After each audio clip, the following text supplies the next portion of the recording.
Hello students, 10th class के board exam से बच्चों बिल्कुल पास और इसी के लिए मैं लेके आ गई हूँ बूस्टर सीरीज़। और इस सीरीज़ के अंदर हम करने वाले हैं बच्चों बायोलॉजी के सभी चैप्टर्स का एक क्विक रिवीजन। अब आज जो हमारा टॉपिक रहने वाला है वो रहने वाला है बच्चों लाइफ प्रोसेसेस। अब लाइफ प्रोसेसेस के अंदर आज हम पढ़ने वाले हैं सबसे पहले जो हमारा टॉपिक है लाइफ प्रोसेसेस है क्या।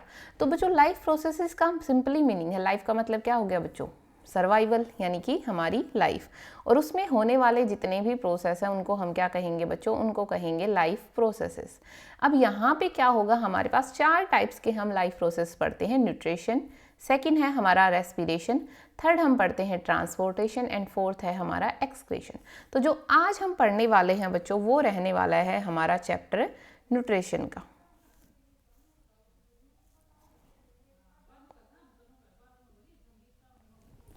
अब जो न्यूट्रिशन चैप्टर है बच्चों उसके अंदर हमारे पास सबसे पहले जो डेफिनेशन आती है वो आती है कि न्यूट्रिशन है क्या। तो अगर हम बात करें न्यूट्रिशन क्या है बच्चों, न्यूट्रिशन का सिंपल मीनिंग यही है कि वो प्रोसेस जिसके थ्रू हम खाना खाते हैं और उसका यूज़ करते हैं अपनी बॉडी के अंदर ग्रोथ के लिए, रिपेयर के लिए। जैसे आपकी मम्मी कहती है बच्चों खाना नहीं खाओगे तो तुम्हारी ग्रोथ नहीं होगी, तो यही मतलब है यहाँ पे कि न्यूट्रिशन का सिंपली मीनिंग है खाना खाना, उसको कन्वर्ट करना फूड का इनटेक, और उस फूड को कन्वर्ट करना एनर्जी के अंदर, और उस एनर्जी का यूज़ करना बॉडी के अंदर किसके लिए, ग्रोथ के लिए, दूसरा रिपेयर के लिए। अब यहाँ न्यूट्रिशन के 2 टाइप हैं बच्चों। सबसे पहले आता है ऑटोट्रोपिक न्यूट्रिशन और दूसरा आता है बच्चों हेट्रोट्रोपिक न्यूट्रिशन। अब मैम ये ऑटोट्रोपिक न्यूट्रिशन क्या है? ऑटो का मीनिंग होता है सेल्फ यानी खुद से, और ट्रोपिक का मीनिंग होता है बच्चों नरिशमेंट, यानी जब हम खुद से अपना नरिशमेंट करते हैं तो उसे हम क्या कहते हैं, ऑटोट्रोपिक न्यूट्रिशन। यानी जब कोई ऑर्गेनिज्म खुद अपना खाना बनाए तो उसे हम किस में रखेंगे, ऑटोट्रोपिक। अब आप कहोगे मैम हमारी मम्मी भी हमारे लिए खाना बनाती, हम भी अपना खाना खुद बनाते। तो बच्चों वो खाना नहीं, हम यहाँ किस पे डिपेंड है। हम अगर मान लो हम बनाते हैं वेजिटेबल्स तो हमें क्या चाहिए, मिल्क कहाँ से आएगा, हम डिपेंड है प्लांट या एनिमल्स पे अपने फूड सोर्स के लिए। जबकि जो ऑटोट्रोपिक न्यूट्रिशन वाले ऑर्गेनिज्म है ये अपना खाना खुद बनाते हैं। जैसे कि हमारे सबसे बेसिक एग्जाम्पल हमारा प्लांट्स आ गया इसके अंदर। प्लांट्स के अंदर अब जो ऑटोट्रोपिक न्यूट्रिशन है बच्चों वो है 2 टाइप का, फोटो ऑटोट्रोपिक एंड दूसरा कीमो ऑटोट्रोपिक। फोटो का मीनिंग क्या हो गया बच्चों, लाइट, यानी वो ऑर्गेनिज्म जो लाइट का यूज करके अपना खाना बनाते हैं उनको कहेंगे फोटो ऑटोट्रोपिक। और जो ऑर्गेनिज्म, कीमो मीनिंग क्या हो गया बच्चों, केमिकल्स, यानी जो एनिमल्स, जो प्लांट्स केमिकल्स का यूज करके अपना खाना बनाते हैं उनको हम क्या कहेंगे, कीमो ऑटोट्रोपिक। अब दूसरा आता है मैम हेट्रोट्रोपिक। क्या है? हेट्रो का मीनिंग हो गया सिंपल बच्चों अदर्स, यानी जो दूसरों से अपना फूड इंटेक करेंगे उसे हम किस में रखेंगे, हेट्रोट्रोपिक ऑर्गेनिज्म। जैसे एग्जांपल हम खुद किस में आते हैं, हेट्रोट्रोपिक न्यूट्रिशन में। अब इसके भी फर्दर टाइप हैं, holozoic, saprozoic and parasitic nutrition.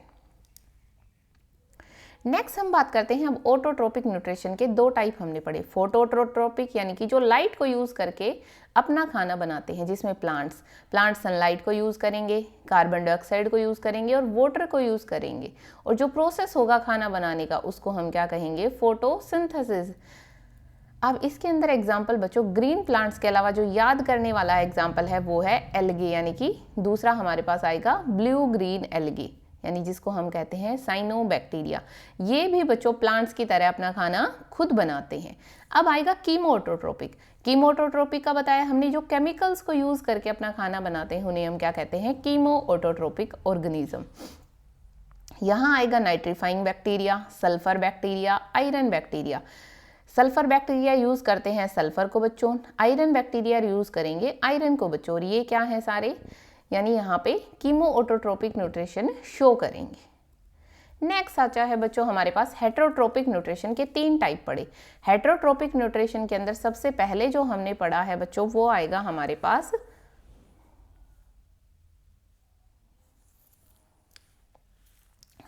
Holozoic nutrition.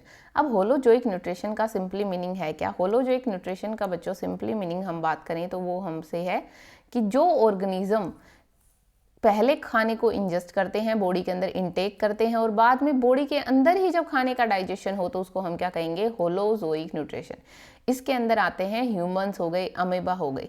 यानी हम क्या करते हैं, पहले खाने को अपनी बॉडी के अंदर इंजेस्ट करते हैं, खाते हैं अपनी बॉडी के अंदर। इंजेस्ट का मतलब हो गया बच्चों इनटेक करना, पहले खाना अपनी बॉडी के अंदर गया और बॉडी के अंदर ही क्या हो रहा है, फूड का डाइजेशन। फूड का डाइजेशन कहाँ हो रहा है, विद इन द बॉडी, तो उसको हम कहेंगे होलोजोइक न्यूट्रिशन। Example humans. दूसरा हम पढ़ते हैं बच्चों सेप्रोफिटिक न्यूट्रिशन, यानी वो ऑर्गेनिज्म जो बाहर ही अपने फूड को डाइजेस्ट करके सिर्फ जो उसमें से न्यूट्रिएंट्स हैं उनको एब्जॉर्ब करेंगे, वो किस में आएंगे, सेप्रोफिटिक न्यूट्रिशन के अंदर। यानी वो ऑर्गेनिज्म है जो पहले खाने को डाइजेस्ट करेंगे, बाहर ही बॉडी से केमिकल्स रिलीज करेंगे और वहाँ से जब डाइजेस्ट हो जाएगा, डिके हो जाएगा वो मैटर, उसमें से अपने फूड को, न्यूट्रिशन को एब्जॉर्ब करेंगे। तो इसके अंदर एग्जाम्पल आएगा बच्चों, सबसे फर्स्ट हमारे पास आता है इसके अंदर एग्जाम्पल फंगी हो गया, मशरूम हो गया और ब्रेड मोल्ड हो गया। नेक्स्ट हमारे पास आता है बच्चों पैरासिटिक। अब पैरासिटिक है क्या, अब पैरासिटिक न्यूट्रिशन की बात करें तो यहाँ दो चीज़ें हैं बच्चों, एक होस्ट और दूसरा यहाँ पे पैरासाइट। अब ये कोई यहाँ हमने प्लांट मान लिया, ठीक है, ये प्लांट हो गया हमारा क्या, होस्ट ऑर्गेनिज्म। अब इस प्लांट्स पे रहने वाले जो पैरासाइट हैं, जैसे हमारी अमरबेल हो गई, उसको हमने क्या कहा है, पैरासाइट। ये होस्ट क्या करेगा, ये अपना खाना खुद बनाएगा, जबकि जो ये पैरासाइट होते हैं, यानी पैरासाइट दूसरे ऑर्गेनिज्म की बॉडी पे रहेंगे, इस प्लांट पे रहने वाली, इसको हमने क्या कह दिया, पैरासाइट, और यहीं से अपना फूड वगैरह सब कुछ एब्जॉर्ब करेंगे। इन ऑर्गेनिज्म को हम कहेंगे पैरासिटिक न्यूट्रिशन। अब यहाँ अगर हम बात करते हैं, जो पैरासाइट है ये क्या हो सकती है, दो टाइप की हो सकती है। अगर बॉडी के अंदर रहे तो एंडोपैरासाइट, अगर बॉडी के बाहर रहे तो उसको हम कहेंगे एक्टोपैरासाइट। अब एग्जाम्पल जैसे एनिमल्स पे रहने वाले टिक्स हो गए, इसी के साथ में एनिमल्स पे रहने वाले टिक्स के साथ साथ कसकूटा हो गया, लीच हो गई, ये सारे किस में आते हैं, हमारे पैरासिटिक न्यूट्रिशन के अंदर आते हैं बच्चों।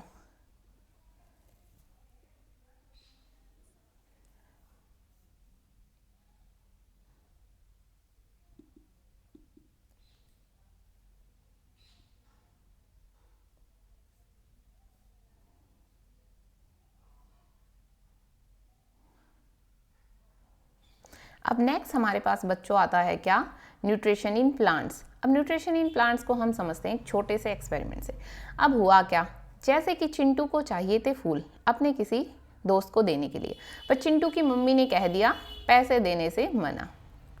ये हमारा एक चिंटू है, चिंटू ने क्या किया, चिंटू को चाहिए थे फूल, बट चिंटू की मम्मी ने कर दिया उसको मना पैसे देने के लिए। तो चिंटू ने पढ़ रखा था आपकी तरह क्लास 10th में फोटोसिंथेसिस, तो उसने क्या किया, चिंटू ने सोचा मैं अपने फूल खुद उगाऊंगा, यानी खुद से अपने प्लांट्स को ग्रो करूंगा। तो उसने एक प्लांट को लिया और उसको कहाँ रख दिया, उसको रख दिया बाहर धूप के अंदर, सनलाइट के अंदर, ताकि जो फूड को, जो प्लांट को सनलाइट चाहिए वो डायरेक्ट कहाँ आ सके, हमारे प्लांट के ऊपर आ सके। और सनलाइट को कौन एब्जॉर्ब करेगा, कहाँ आएंगी, सनलाइट आएंगी बच्चों लीफ के ऊपर। सेकंड उसने क्या किया, यहाँ पे चिंटू को पता था कि CO2 खुद एब्जॉर्ब कर लेगा प्लांट, कहाँ से, बाहर से, इन्वायरमेंट से। थर्ड चिंटू ने टाइम टू टाइम उसको क्या दिया, पानी भी प्रोवाइड किया। सुबह पानी देता स्कूल आने से पहले, फिर जाके उसको पानी देता। अब थोड़े टाइम के बाद प्लांट होने लगा ग्रो। तो चिंटू को रीज़न भी पता था क्यों हो रहा है ग्रो, क्योंकि यहाँ पे इन तीनों चीज़ों को यूज़ करके, सनलाइट, कार्बन डाइऑक्साइड और साथ में पानी को यूज़ करके क्या बना रहा है, प्लांट बना रहा है, यहाँ पे ग्लूकोज की फॉर्मेशन कर रहा है और साथ में ऑक्सीजन को रिलीज कर रहा है। तो जो प्लांट है वो क्या करता है बच्चों, यहाँ पे जो सनलाइट आएगी, यानी अगर हम बात करें रॉ मटेरियल क्या क्या चाहिए इसके अंदर, एक प्लांट के अंदर रॉ मटेरियल में सनलाइट चाहिए, साथ में कार्बन डाइऑक्साइड चाहिए, उसी के साथ में चाहिए वाटर चाहिए। और यहाँ क्लोरोफिल का काम क्या है बच्चों, क्लोरोफिल प्रेजेंट होता है कहाँ, लीफ के अंदर प्रेजेंट रहता है, और किसके अंदर, क्लोरोप्लास्ट के अंदर प्रेजेंट रहेगा। तो हम साइट किसे कहेंगे, अगर हमसे पूछा जाता है फोटोसिंथेसिस की साइट, यानी जगह कौन सी है जहाँ फोटोसिंथेसिस हुई है, तो उसको हम कहेंगे क्लोरोप्लास्ट के अंदर हमारी फोटोसिंथेसिस हुई है। क्लोरोप्लास्ट क्या है, ये एक सेल ऑर्गेनेली है प्लांट के अंदर, जहाँ पे क्या होता है, फोटोसिंथेसिस होगी। और यहाँ पे जो ये सनलाइट एब्जॉर्ब कर पा रहा है ये प्लांट, ये किसकी वजह से, क्योंकि यहाँ क्या प्रेजेंट है बच्चों, लीफ के अंदर प्रेजेंट है क्लोरोफिल मॉलिक्यूल, यहाँ प्रेजेंट है, जो क्या करता है, लाइट को एब्जॉर्ब करेगा, एज ए मैग्नेट की तरह काम करता है। जैसे मैग्नेट आयरन को अट्रैक्ट करता है, और यहाँ पे क्लोरोफिल क्या करता है, सनलाइट को एब्जॉर्ब करेगा। नेक्स्ट यहाँ पे प्रोडक्ट क्या क्या मिले हैं, प्रोडक्ट मिले हैं, ऑक्सीजन मिला है यहाँ पे, साथ में वाटर यहाँ पे जो बच गया था वो रिलीज हुआ, और साथ में फूड जो प्लांट ने यूज़ किया। अब रिएक्शन की अगर हम बात करना चाहें तो रिएक्शन होगा बच्चों यहाँ पे हमारे पास 6 CO2 12 वाटर मोलिक्यूल्स का यूज़ किया। रिएक्शन कहाँ हुई, क्लोरोफिल के अंदर, किसकी प्रेजेंस में, सनलाइट की प्रेजेंस में। और यहाँ पे ये क्या बन गया, C6H12O6 को ही हम क्या कहते हैं बच्चों, ग्लूकोज कहते हैं। और साथ में ऑक्सीजन का रिलीज हुआ और वाटर हमारा यहाँ कुछ मॉलिक्यूल्स बच गए। और ये है फोटोसिंथेसिस की बैलेंस रिएक्शन। ये रिएक्शन बहुत इंपॉर्टेंट है बच्चों, 4 मार्क कर लीजिए, ये आपको याद होनी चाहिए।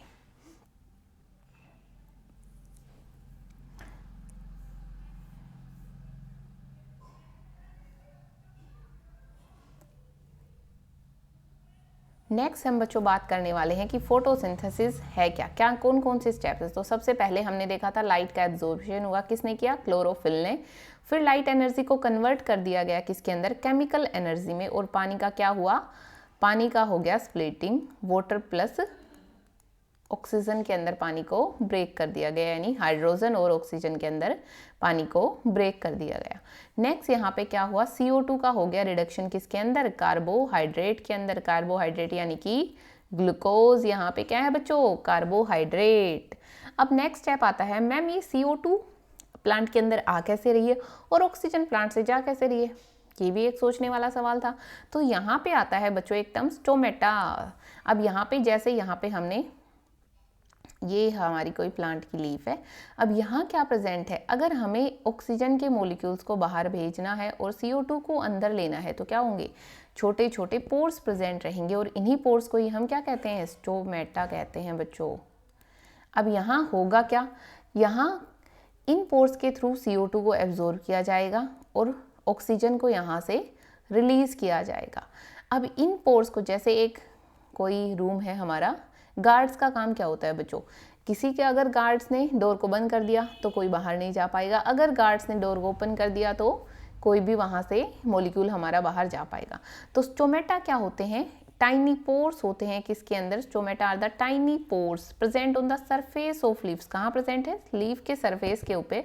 और उनको गार्ड कौन करता है, कौन उनको सराउंड करता है, गार्ड सेल। और गार्ड सेल का काम क्या हो गया, गार्ड का काम होता है ओपनिंग और क्लोजिंग में, यानी कौन बाहर जाएगा, कौन बाहर से अंदर आएगा। तो स्टोमेटा का फंक्शन क्या था बच्चों, गैसेस का एक्सचेंज, CO2 और ऑक्सीजन का। साथ में यहाँ पे लॉस ऑफ वाटर वेपर्स भी होता है। जब हमारे स्टोमेटा ओपन होंगे तो पानी कहाँ जाएगा, लीफ से बाहर जाएगा। अब यहाँ पे बच्चों ओपनिंग और क्लोजिंग स्टोमेटा को, ये है हमारा एक ओपन स्टोमेटा और ये है क्लोज स्टोमेटा। जब यहाँ गार्ड सेल के पास में पानी रहेगा, बहुत सारा पानी रहेगा, तो वो क्या रहेंगे, स्वेल हो जाएंगे, जिसकी वजह से स्टोमेटा कैसे रहेंगे, ओपन रहेंगे।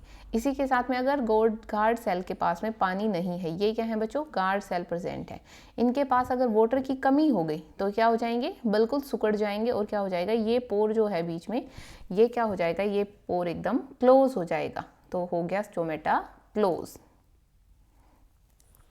नेक्स्ट अगर हम बात करना चाहें तो बच्चों हमारे पास आता है कैंप प्लांट्स। अब जो हमारा चिंटू था वो चला गया गर्मियों में छुट्टियां मनाने अपने डेजर्ट में, कहीं पे घूमने। अब वहाँ जाके चिंटू की हालत हो गई एकदम ख़राब, पसीने में बिल्कुल चिंटू हो गया बिल्कुल नरिश्ड। अब वहाँ क्या हुआ, चिंटू ने देखा कि ये जो प्लांट्स हैं ये मस्त अपने ग्रीन ग्रीन है। तो चिंटू ने पूछा कि भाई तुम लोग ऐसे इतने फ्रेश कैसे हो, मैं तो एक दिन में यहाँ परेशान हो गया। तो वहाँ पे इस प्लांट ने बताया, भाई हम क्या करते हैं, नाइट के अंदर ही हम क्या करते हैं, अपने पोर्स को ओपन करते हैं, स्टोमेटा को। नाइट में स्टोमेटा को ओपन करेंगे, नाइट में स्टोमेटा को ओपन करते हैं और डे में क्या करते हैं, नाइट में स्टोमेटा ओपन करेंगे। और इसी के साथ में क्या होगा बच्चों, यहाँ पे नाइट में स्टोमेटा ओपन किए जाएंगे और फिर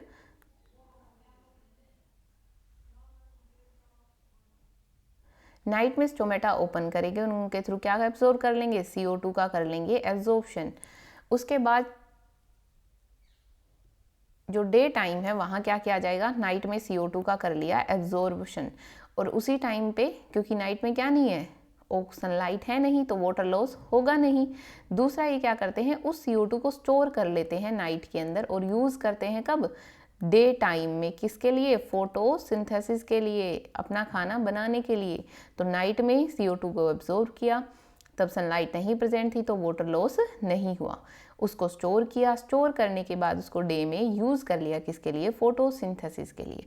तो दिन में इन्हें अपने स्टोमेटा पोर्स को ओपन करने की ज़रूरत नहीं होती है और इसी मैकेनिज्म को कहते हैं हम कैम प्लांट्स। इसी वजह से यहाँ पे हम इनको कहते हैं कैम प्लांट्स।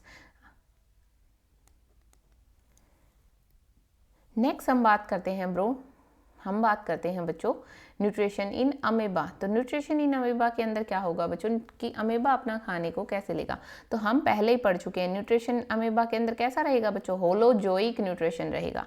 अब होलोजोइक न्यूट्रिशन क्या है मैम, अभी बताया था बच्चों, जो ऑर्गेनिज्म पहले अपने खाने को अपनी बॉडी के अंदर लेते हैं और बाद में उसका डाइजेशन होता है। जैसे यहाँ पे होगा अमेबा के अंदर सबसे फर्स्ट स्टेप होगा इंजेक्शन, यानी इंजेक्शन का मीनिंग हो गया खाने को अपनी बॉडी के अंदर लेना। जैसे हम हमारे हैंड्स और फिंगर्स का यूज़ करते हैं किसके लिए, फूड को खाने के लिए। तो यहाँ अमेबा के पास जो फिंगर्स होती हैं ऐसा तो कोई स्ट्रक्चर प्रेजेंट नहीं है, तो उसके अंदर होगा जो फॉर्म सूडोपोडिया। सूडोपोडिया क्या हो गया, फॉल्स फिंगर लाइक स्ट्रक्चर यहाँ बनेंगे। जैसे जैसे ही अमेबा ने फूड यहाँ देखा वहाँ पे क्या हो गई, एक फिंगर लाइक स्ट्रक्चर्स यहाँ फॉर्म हो गई हैं अमेबा के पास में, और इन्हीं को ही क्या कहा गया है बच्चों, सूडोपोडिया।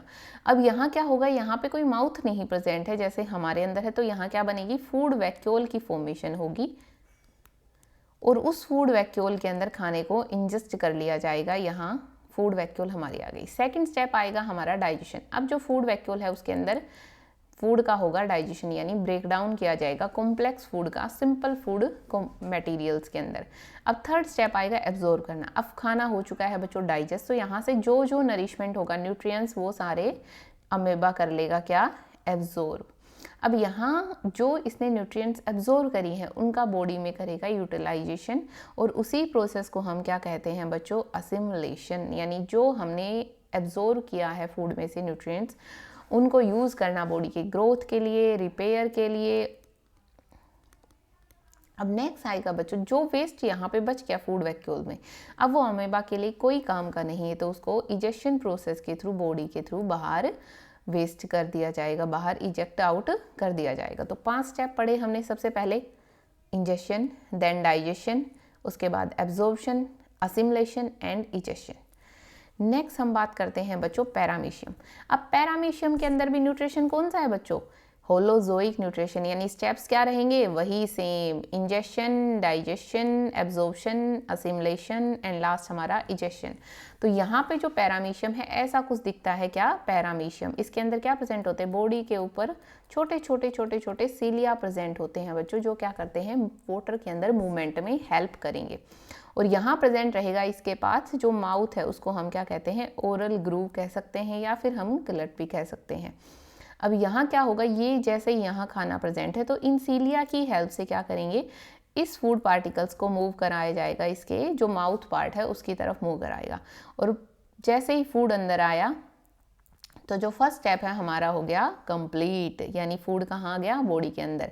अब उनको वही जैसे हमने अमेबा के अंदर पढ़ा था वैसे ही फूड को कर लिया जाएगा डाइजेस्ट, फिर उसमें से एब्जॉर्प्शन होगा मिनरल्स का, फिर उन मिनरल्स का यूज़ किया जाएगा बॉडी की ग्रोथ, रिपेयर, एनर्जी के लिए, और फिर होगा वहाँ पे एनल पोर के थ्रू वेस्ट को बॉडी के थ्रू बाहर एक्सक्रीट आउट कर दिया जाता है। अब आ जाते हैं बच्चों हम ह्यूमंस पे। यहाँ भी न्यूट्रिशन कैसा पढ़ा था हमने ह्यूमंस के अंदर, ह्यूमंस के अंदर भी हमने होलोजोइक न्यूट्रिशन पढ़ा था। होलोजोइक न्यूट्रिशन यानी कि मैम वही 5 स्टेप जो हमने कहाँ पढ़े थे, अमेबा के अंदर पढ़े थे, और वही 5 जो हमने पैरामीशियम के अंदर पढ़े थे वो सेम होंगे कहाँ, ह्यूमंस के अंदर। यानी कि 5 याद करने की, हमें सारे याद करने की जरूरत नहीं, एक बार याद हो गया, सभी के अंदर सेम है। दूसरा यहाँ भी वही इंजेक्शन, डाइजेशन, एब्जॉर्प्शन, असिमिलेशन और बच्चों इजेक्शन। अब यहाँ ये है एक ह्यूमन का स्ट्रक्चर, यहाँ क्या है, ये माउथ पार्ट प्रेजेंट है, माउथ के बाद यहाँ प्रेजेंट रहेंगे, माउथ के अंदर ही स्लेवरी ग्लैंड्स प्रेजेंट रहेंगी, माउथ के अंदर टिथ प्रेजेंट रहेगा, टंग प्रेजेंट रहती है। उसके बाद फूड आता है बच्चों यहाँ ओसियोफेगस के अंदर। ओसियोफेगस क्या है, एक थिन ट्यूब लाइक स्ट्रक्चर है यहाँ पे ओसियोफेगस, और यहाँ किसी भी फूड का डाइजेशन नहीं होगा। फिर आ जाएगा फूड हमारा कहाँ, स्टमक के अंदर, स्टमक से होते हुए यहाँ ये क्या प्रेजेंट है बच्चों, ये प्रेजेंट है हमारा लीवर। लीवर से जूस होगा वो भी कहाँ आएगा, बाइल फैट्स को डाइजेस्ट करने के लिए होता है। लीवर के पास एक छोटा सा बैग पाउच होता है जिसको हम क्या कहते हैं, गोल ब्लैडर। अब जो फूड है वो यहाँ से स्टमक से आ जाएगा स्मॉल इंटेस्टाइन में। स्मॉल इंटेस्टाइन ये हमारी हाईली कर्व्ड स्ट्रक्चर यहाँ पे बिल्कुल ऐसी पैक्ड प्रेजेंट है स्मॉल इंटेस्टाइन। अब स्मॉल इंटेस्टाइन के बाद फूड कहाँ जाएगा बच्चों, फूड जाएगा, ये हमारी है लार्ज इंटेस्टाइन प्रेजेंट है यहाँ, इसके अंदर जाएगा और फिर लास्ट में एनस के थ्रू, बॉडी के थ्रू बाहर हमारा फूड बाहर हो जाएगा। अब यहाँ हम बात करते हैं डाइजेशन की। तो सबसे पहले फूड कहाँ गया है, फूड गया है सबसे पहले हमारे माउथ पार्ट के अंदर। माउथ के अंदर क्या प्रेजेंट है, तित प्रेजेंट है। तित का काम क्या है बच्चों, फूड का डाइजेशन, जैसे बोलते भी हैं खाने को पहले चबा के बॉडी के अंदर इंजेस्ट करना चाहिए ताकि क्या हो, फूड का आगे डाइजेशन इजी हो। तो यहाँ माउथ के अंदर क्या प्रेजेंट है, टिथ है। टिथ का काम क्या है, मैकेनिकल डाइजेशन, यानी सिर्फ बड़े बड़े टुकड़ों को, फूड पार्टिकल्स को छोटे छोटे टुकड़ों के अंदर ब्रेक कर देना। दूसरा यहाँ पे माउथ के अंदर प्रेजेंट रहता है बच्चों स्लाइवा। स्लाइवा क्या करता है, इस फूड के साथ में ही मिक्स हो जाता है स्लाइवा, और स्लाइवा के अंदर एक एंजाइम रहेगा, ये बहुत इंपॉर्टेंट है बच्चों, स्लाइवरी अमाइलेज एंजाइम यहाँ प्रेजेंट रहेगा, और ये स्लाइवरी अमाइलेज को ही हम टाइलिन भी कहते हैं, और ये ब्रेक कर देता है स्टार्च को किसके अंदर, माल्टोज के अंदर। तो फूड का डाइजेशन कहाँ शुरू हो गया है, माउथ के अंदर ही फूड का डाइजेशन स्टार्ट हो गया है। अब टंग का काम क्या है, एक और पार्ट बच गया। टंग का काम है मिक्सिंग करना फूड को स्लाइवा के साथ में, और एक बोल लाइक स्ट्रक्चर बना देगा जिसको हम कहेंगे बोलस। अब माउथ के बाद नेक्स्ट पार्ट था हमारा ओसियोफेगस। ओसियोफेगस का काम क्या है, फूड को ट्रांसपोर्ट करना कहाँ तक बच्चों, स्टमक तक। अब ये कैसे होगा, एक वेव लाइक मस्कुलर कॉन्ट्रैक्शन होता है, यानी मसल्स का कॉन्ट्रैक्शन होगा, और उस मसल कॉन्ट्रैक्शन को हम क्या कहते हैं, पेरिसिस्टेलिक मूवमेंट। ये भी बहुत इंपॉर्टेंट है बच्चों, पूछा जाता है कि कौन सी मूवमेंट होती है ओसियोफेगस के अंदर, या पेरिसिस्टेलेटिक मूवमेंट कहाँ होती है, क्या होती है। तो ये एक वेव लाइक मोशन होता है जिसकी वजह से, मसल के कॉन्ट्रैक्शन की वजह से फूड हमारी जो ओसियोफेगस है उसमें आगे मूव करता रहता है। फिर फूड कहाँ जाएगा, हमारा स्टमक के अंदर आएगा, और स्टमक कैसा है बच्चों, स्टमक है जे शेप्ड ऑर्गन। स्टमक के अंदर होता है बच्चों गैस्ट्रिक जूस, और उसके अंदर प्रेजेंट रहेगा पेप्सिन हार्मोन। पेप्सिन के अंदर पी है, यानी किस पे काम करेगा, ये प्रोटीन्स पे काम करेगा, और प्रोटीन्स का कर देगा डाइजेशन।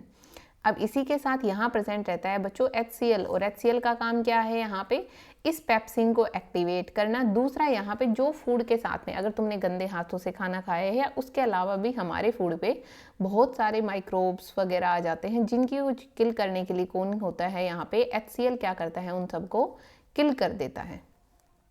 अब वहाँ पे जो एसिडिक इन्वायरमेंट है उसकी वजह से जो फूड मिक्स होके वहाँ बन गया, उसी को क्या कहा जाता है, काइम कहा जाता है। अब बच्चों हम आ गए हैं नेक्स्ट स्टेप, जो स्मॉल इंटेस्टाइन वाला पार्ट है। यहाँ हम क्या कहते, स्मॉल इंटेस्टाइन एक highly long coil tube like structure है, मेन साइट है किसके लिए, डाइजेशन के लिए और साथ में एब्जॉर्प्शन के लिए।